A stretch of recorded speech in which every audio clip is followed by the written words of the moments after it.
Boa noite, irmãos. A graça e a paz do Senhor a todos.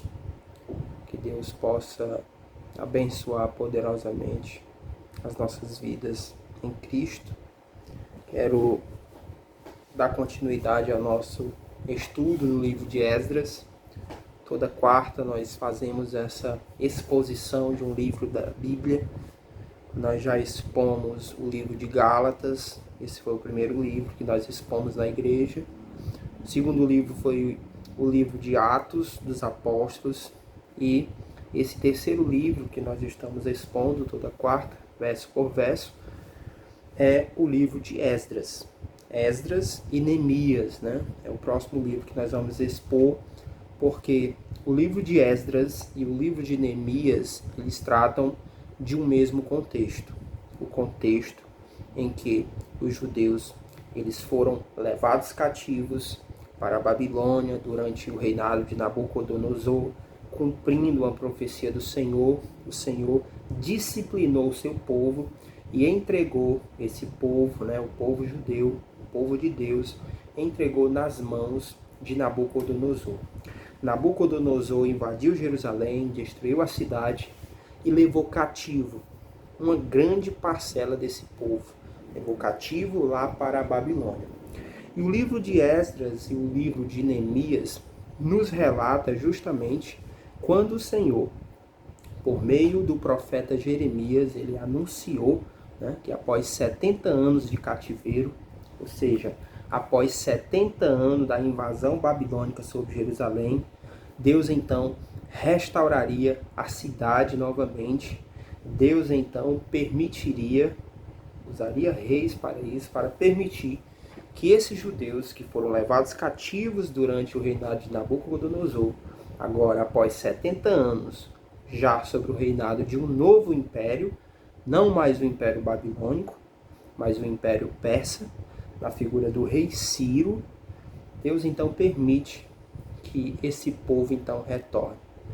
Esse retorno a Jerusalém é dividido em mais ou menos 3 levas, cada um com um líder diferente e cada um com uma tarefa diferente.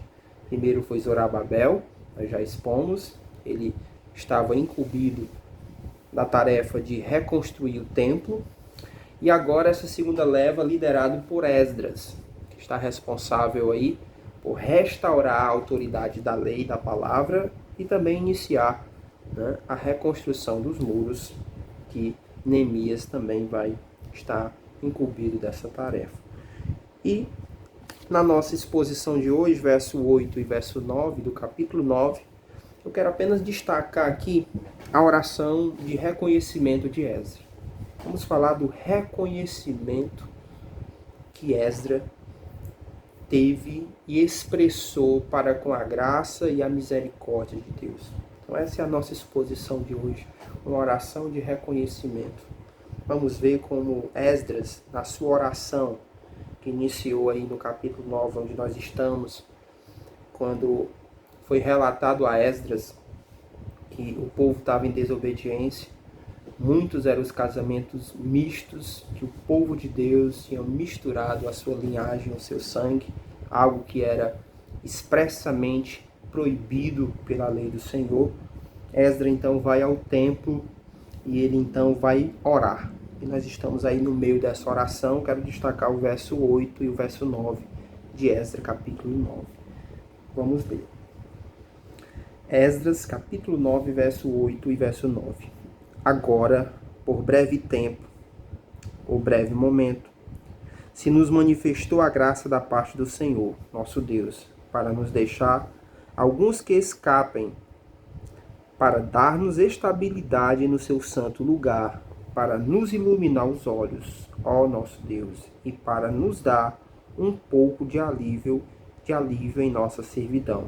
Embora sejamos servos, não nos desamparou o nosso Deus na nossa servidão. Antes estendeu sobre nós a sua misericórdia perante os reis da Pérsia, para nos reviver, para levantar a casa do nosso Deus, para restaurar as suas ruínas e para nos dar um muro em Jerusalém e Judá. Vamos orar. Bendito Deus e Pai, nós te louvamos pela vida, pela graça. A minha oração nesse momento é para que o Senhor tenha misericórdia de nós como igreja.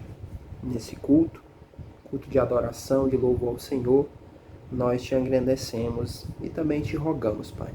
Aproveita esse momento, Pai, para orar pela família da Dona Celê, por nós que fazemos parte da sua família espiritual, que o Senhor possa nos confortar ainda mais os filhos, as filhas, os netos, que o Senhor possa consolar o coração. Nós sentimos pela perda da nossa irmã, mas nos consolamos e nos confortamos, porque a Tua palavra nos diz que ela está, nesse momento, muito melhor do que nós. Assim nós te louvamos e te rogamos. Direciona-nos na verdade, em nome do Senhor Jesus. Amém e amém. Então, esta é uma parte, né? É um fragmento da oração de Esdras.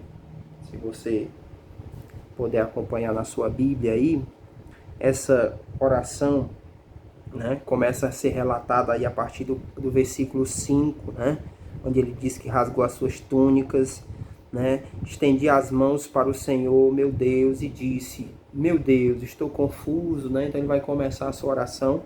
O João já começou a expor na quarta passada, e aí eu vou dar continuidade aqui, destacando esses dois versículos, o versículo 8 e o versículo 9, que fala sobre esse reconhecimento. Então olha como Esdras expressa o verso 8, né? Quando ele diz, agora, por breve momento, se manifestou a graça da parte do Senhor, nosso Deus, para nos deixar alguns que escapem, para dar-nos estabilidade no seu santo lugar. Então o que Esdras está nos falando? Esdras está dizendo que ele faz parte de uma geração, de um conjunto de pessoas que foram levados cativos para a Babilônia, mas que pela graça de Deus, Deus preservou uma parcela desse povo, Deus preservou aquele povo para ser novamente levado de volta à casa de Deus ou à Terra Santa, no caso é Jerusalém. Então Esdras está dizendo que pela graça e a misericórdia de Deus, o Senhor guardou e preservou uma parcela na qual ele se inclui, na qual ele faz parte. Então isso é um reconhecimento, é uma oração, nós não podemos esquecer disso, né? Nós estamos aqui estudando e expondo a oração de Esdras. Então nesse pedaço dessa oração, nesse fragmento dessa oração que o capítulo 9 está nos relatando, Esdras, nesses versículos, está reconhecendo a graça e a misericórdia de Deus. E isso é algo que deve estar no meu e no seu coração o tempo todo. Não somente em nossas orações, mas na nossa vida. E como nós somos esquecidos, ingratos, e nos acostumamos com a boa terra. O povo de Deus, né, lutou pela essa terra, né, a terra prometida no Velho Testamento, e Deus sempre disse isso a eles. Olha, quando vocês estiverem na terra, antes deles possuírem a terra, Deus diz, né, quando vocês estiverem na terra, quando o gado de vocês aumentar, quando vocês estiverem estabelecidos, quando vocês estiverem com as suas colheitas, não se esqueçam de mim. Não se esqueçam de onde eu tirei vocês. Porque o ser humano tem uma capacidade incrível de esquecer de onde Deus o tirou, do que Deus fez na vida deles, do que Deus faz sobre as nossas vidas, daquilo que Deus nos dá, do que Ele promove, do que Ele sustenta.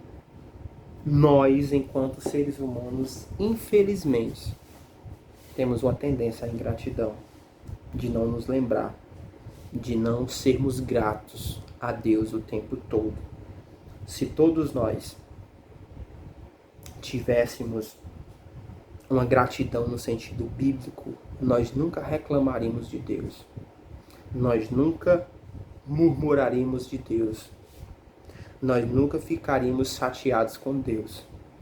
Porque o lugar onde nós estávamos, a Bíblia nos diz, um lugar de condenação, andávamos como inimigos da cruz, fazendo os nossos próprios desejos, e Ele nos reconciliou com Cristo, com Ele por meio de Cristo. Então, independente do lugar onde nós estejamos, independente da situação que estamos passando ou que estamos vivendo, éramos para ser gratos a Deus. Ou seja, todos nós deveríamos ser extremamente gratos a Deus. Por quê?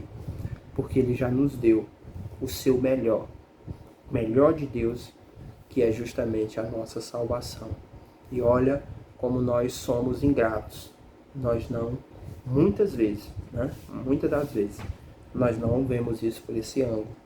Por isso que nós murmuramos, por isso que nós desanimamos.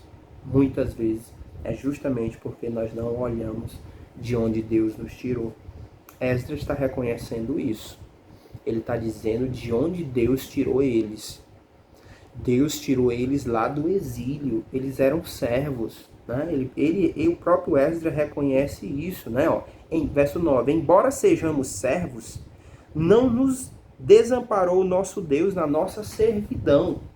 Então Esdras está dizendo, nós éramos escravos. Servimos ao reino da Pérsia. E mesmo assim, Deus nos tirou de lá.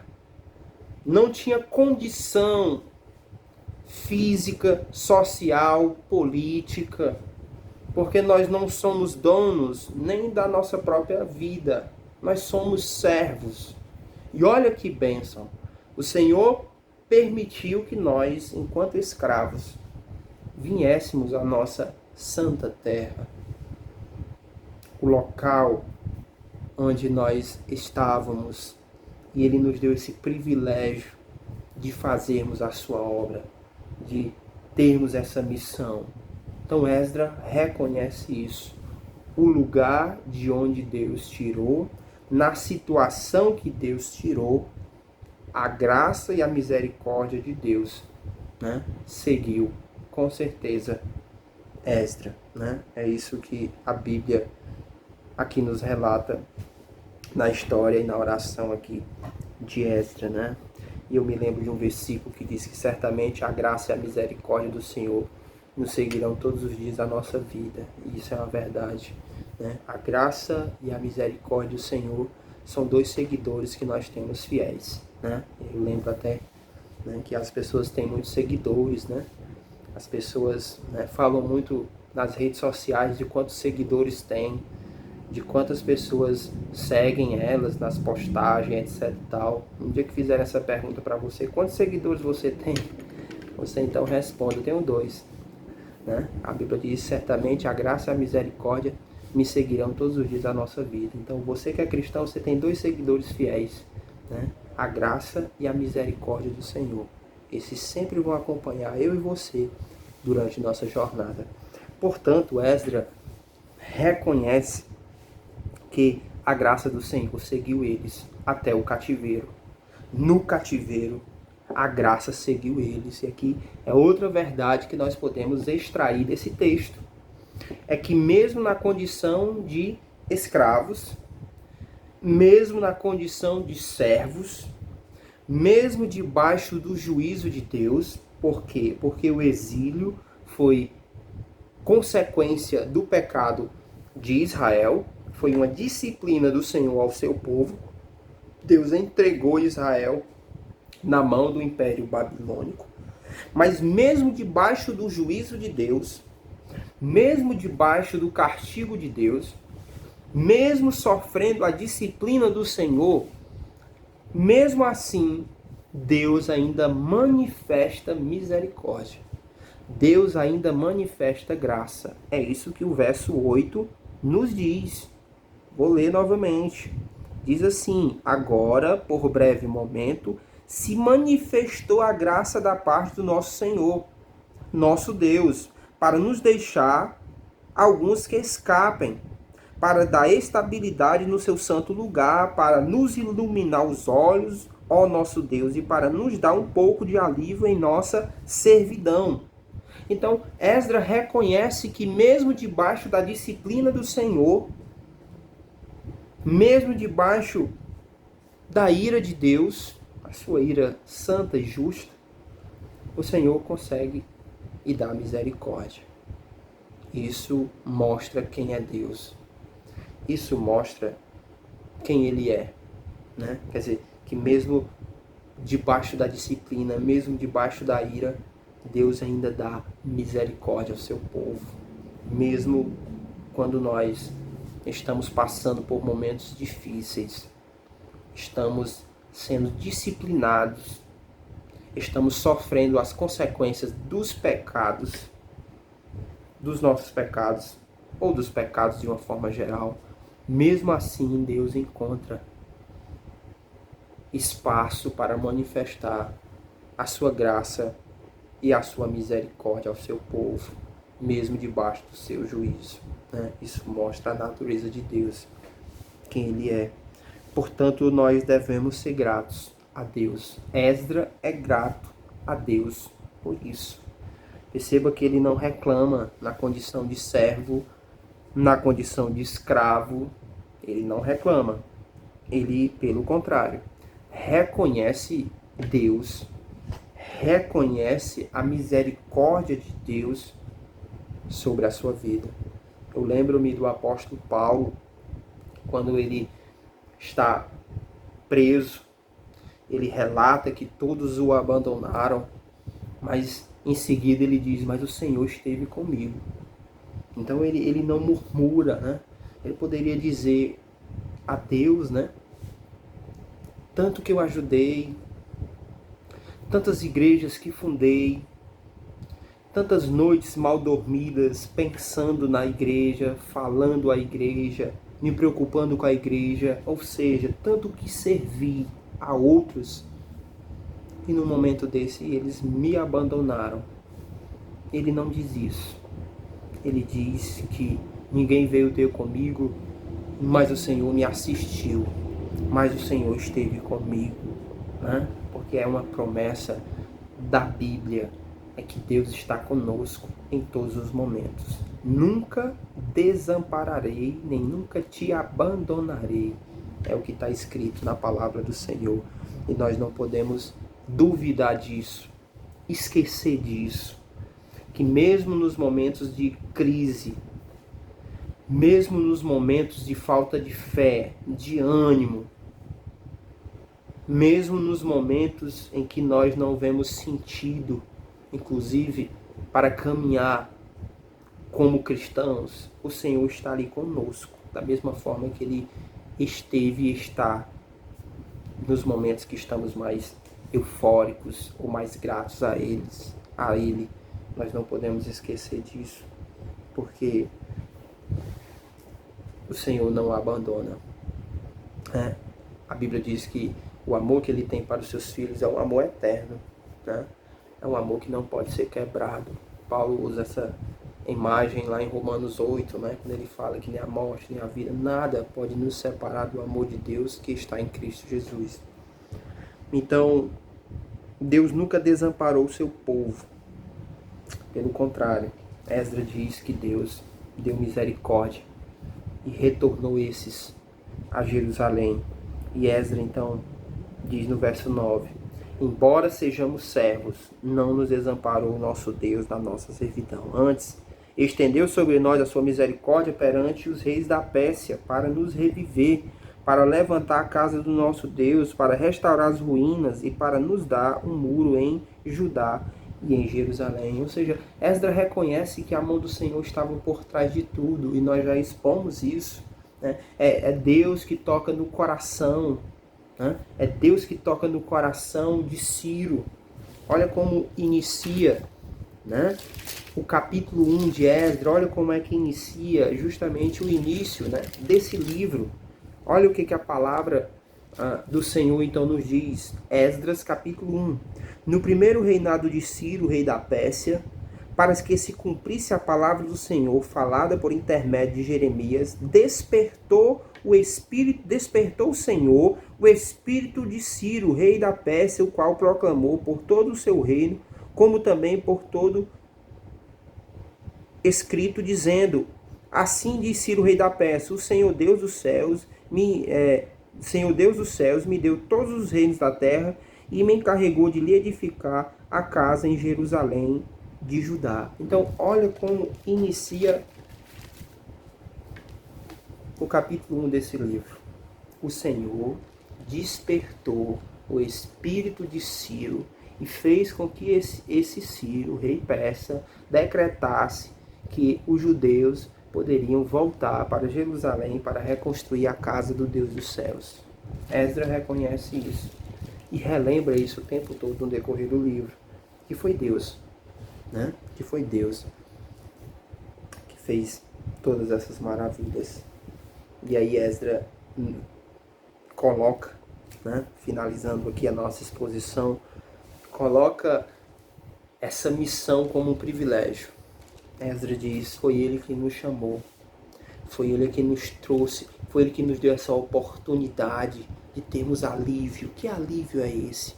De estar em Jerusalém, não como servos, não como escravos da Pérsia, mas como pessoas livres ali para reconstruir a cidade, para adorar a Deus, para fazer a sua obra. Então, ele nos deu alívio.